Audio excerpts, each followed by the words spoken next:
Well, and what I find so interesting is that the landscape and even the towns around here, they already give away that the fault line is here because of the fault line you get all these desert oases here.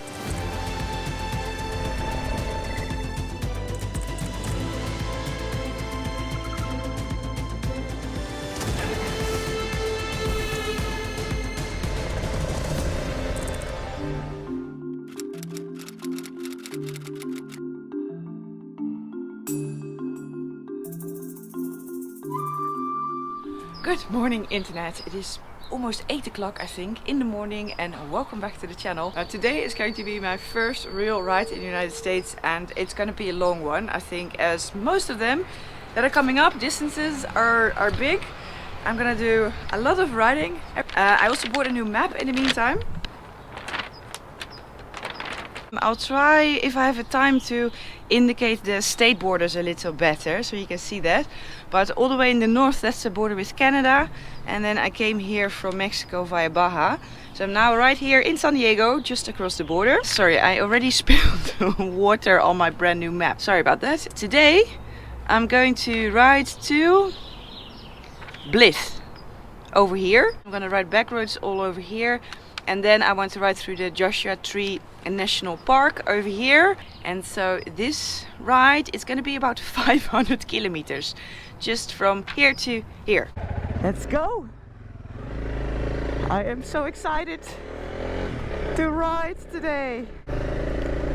It is of course a gorgeous day here in California.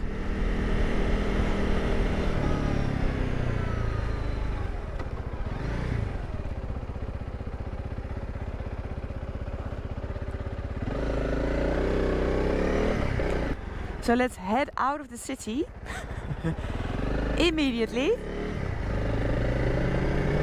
and go straight towards where the nice riding is, because these roads with all these cars is just not my favorite, of course.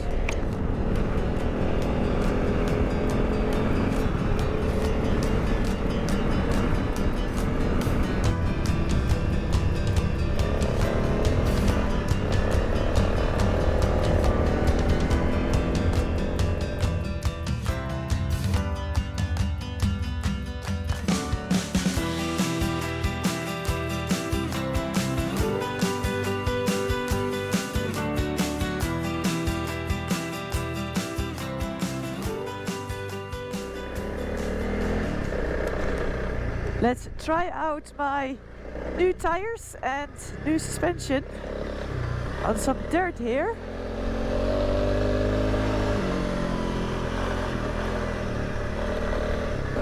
Hee-hee! Yes! This just always makes me so happy.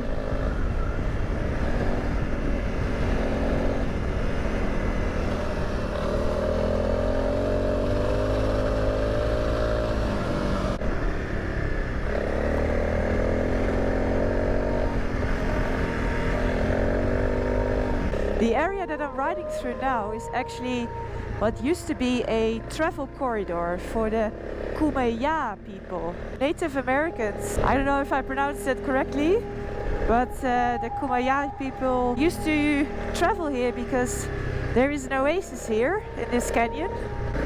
So for thousands of years, people have been traveling through this corridor. Those electricity poles, they came at a later stage, of course. Oh, so did I. See, the oasis is just right over here, where all that greenery is.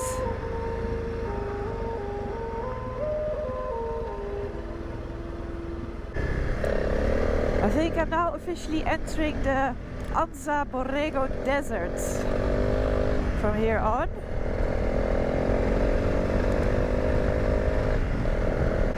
Incredible, right? So now I am in another desert. I am not even that far from the desert in Baja, I would say. But the vegetation is completely different. You know, you get like these, I don't know, these things, really tall ones. I don't know if these classify as cacti. They do have big thorns on them. Actually also flowering, you see? Little pink flowers. And you get these ones, those ones, they grow a bit taller as well, with big spines, needles. But yeah, completely different, oh, I'm supposed to go right here. Vegetation from the Baja Desert. It's amazing, right? Look at this.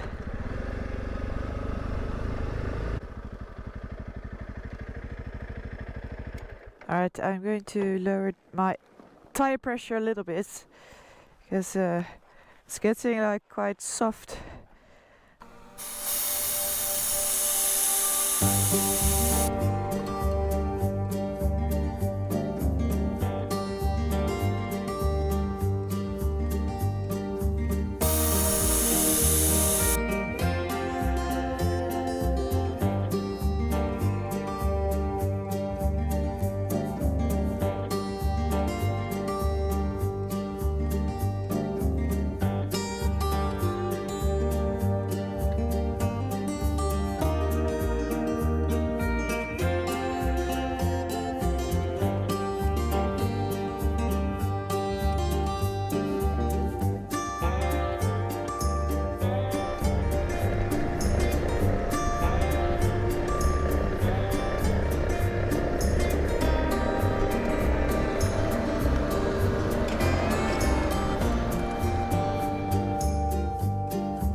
Not easy to follow. See some very faint tracks, but of course the sand just blows over it and then it's gone.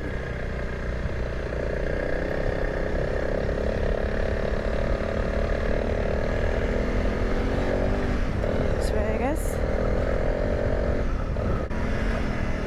Look at this. Oh, this is amazing! This is the type of riding I came here to do, you know. For me, if you've been following my videos for a while, then you know I'm not really a city person, or at least I don't like riding a motorcycle through cities. Like, I thrive in the wide open spaces, in the mountains, just in nature, really. And well, I think if there is one country that has a lot of wide open spaces and a variety of landscapes, then it definitely is the States, right? Oh, look, a coyote, over there. Oh, that's the first one I've ever seen in my life, actually. I remember when I was in Argentina and Patagonia, you got those foxes there, and a lot of people thought they were coyotes, but they were not. They were different species. But this was for sure a coyote. Oh, it was huge! It was actually really big. It was like wolf size almost. Wow. Look at this. Yeah. Yeah, probably you can't see it very well, the footage, but the colors, it's amazing, huh?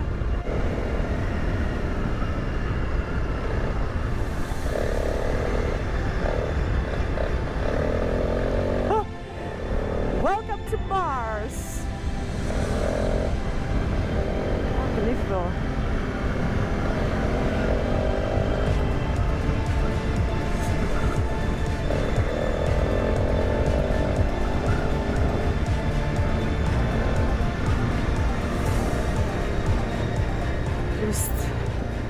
Wow, these badlands are incredible.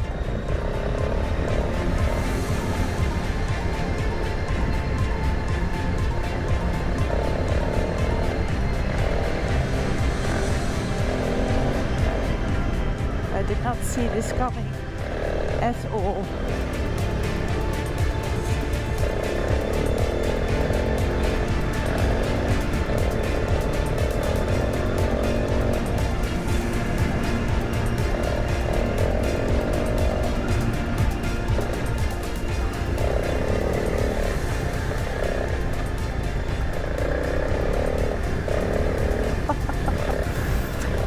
Let's get narrower and narrower.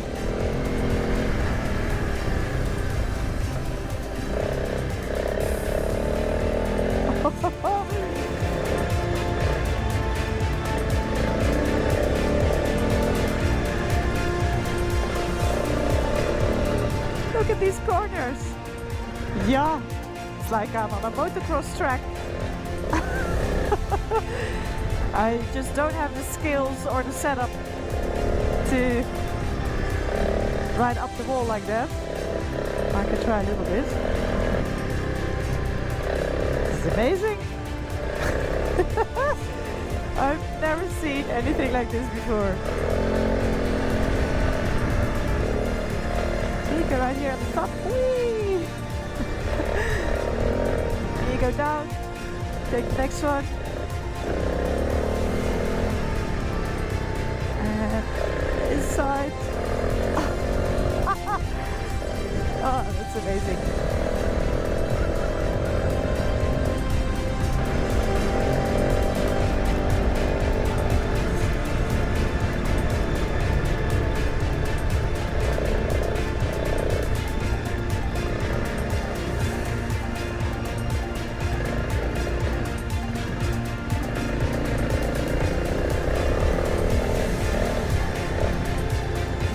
Wow.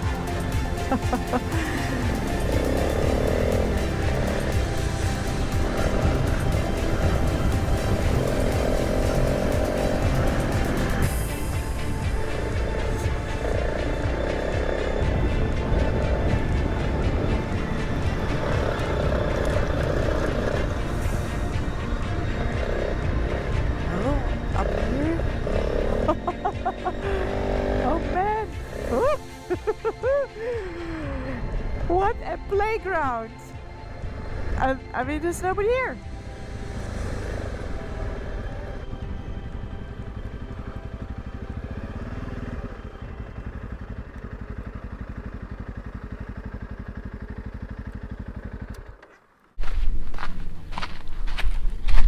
I don't think, yeah, walking trail. I don't think I'm allowed to go any further here with Alaska, which is a real shame because I am at a very, very exciting place. Something that I have been looking forward, but I can't actually reach it from this side with Alaska. So the place that I'm very close to is the San Andreas Fault. You probably have heard of this, but I'll try to explain it a little bit with my map. So I'm now right here. I'm very close to Palm Springs and Palm Desert, Indio, this area. So the western North American seaboard is what they call an active continental margin. So that means that the transition from continental lithosphere to oceanic lithosphere coincides with a plate boundary. So that's why in this area you get a lot of volcanism, earthquakes. So but the boundary between the Pacific and the North American plate here in California, that is marked by the San Andreas Fault. Well, and the fault runs more or less, I would say, somewhere over here. And so along this fault, along the San Andreas Fault, the Pacific plate is moving northward in comparison to the North American plate. And that goes at a rate of about 16.5 feet per 100 years. And if you look again at the map, that means that a small part of California, which includes Los Angeles, is in fact west of the fault, whereas San Francisco over here is east of the fault line. So that also means that if the plate motions continue at the present day rate, that Los Angeles is going to reach San Francisco in about 12 million years. Well, and what I find so interesting is that the landscape and even the towns around here, they already give away that the fault line is here, because because of the fault line, you get all these desert oases here, because underground fissures make it very easy for groundwater to come up to the surface, and it also creates hot springs. So you get towns like, or places like 1,000 Palms Canyon, or desert hot springs, or something like that. So the names of the places already give away what's going on here. And maybe it's because the San Andreas Fault is so close to Los Angeles, to Hollywood, but it has spoken to the imagination of quite some filmmakers. And I think the most recent movie about the San Andreas Fault was that one with Dwayne "The Rock" Johnson.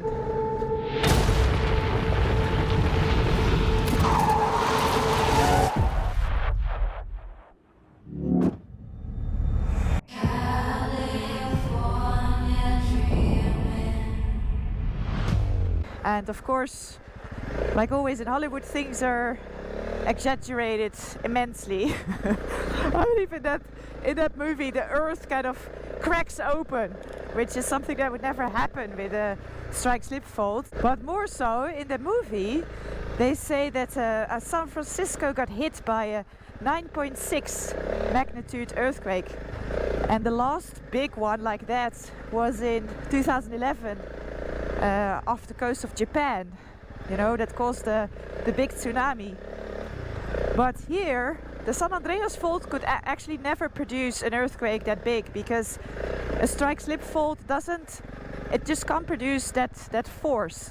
That will only happen when you have a subduction zone. So when one plate slides under the other, that's when you can create enough force to get a 9.0 or more magnitude earthquake. Oh, it's a bit of a rough...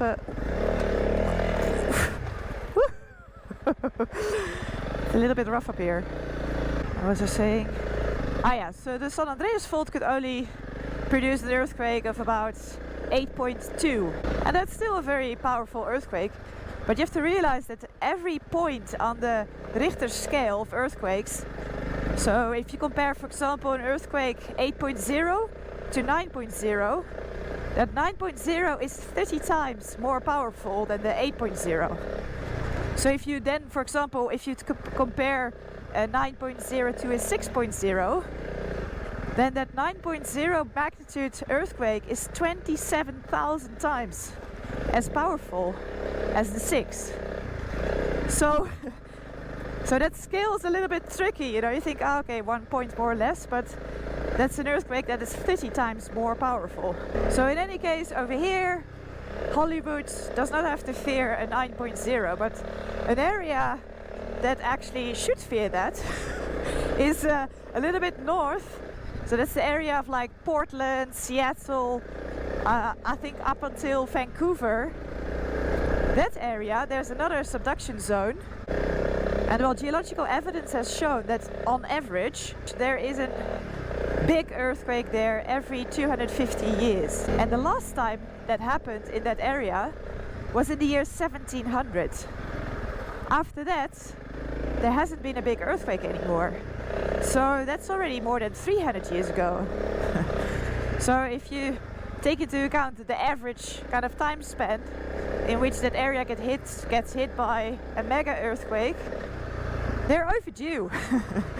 And of course, when the last one happened in 1700, those cities didn't exist yet. I feel like I'm riding in a really random area, but this is already part of Joshua Tree National Park. Or not? Oh no, wait, I see. I'm about to cross the park border. This is not yet part of it. Beardew Canyon Trail. I'm riding through the Beardew Canyon. Apparently. It's getting narrower again.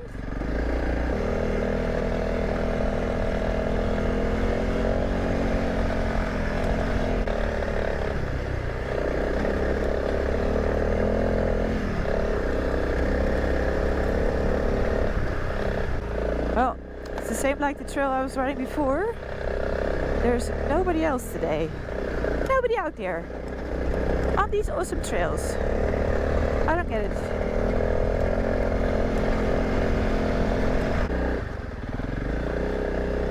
Oof. It's a bit gnarly up here.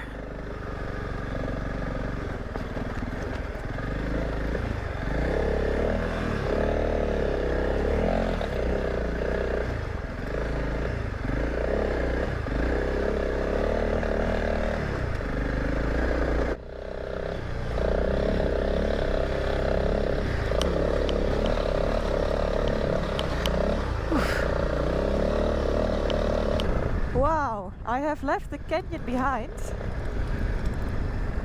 And look at this landscape.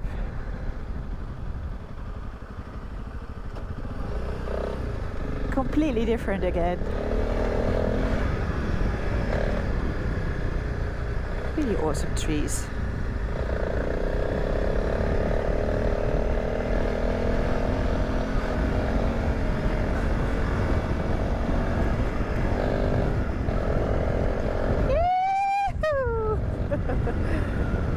Awesome track. The temperature is also a lot better here. See, I climbed, that's why. Now at 1400 meters. It's amazing temperature here. It's really nice and fresh. Whereas just before in that canyon, oh, it was hot.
I made it to Blyth. It's now 6:05. What a long day, but I'm here, so let's quickly find a motel or something.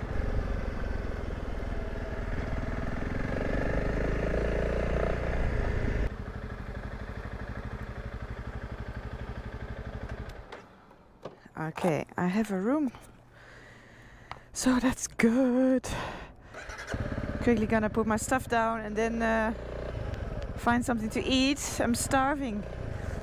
17.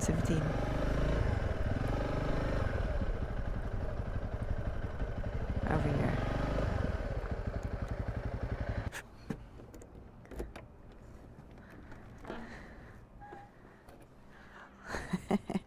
$71. Oh. How does this work? Light? Light? No?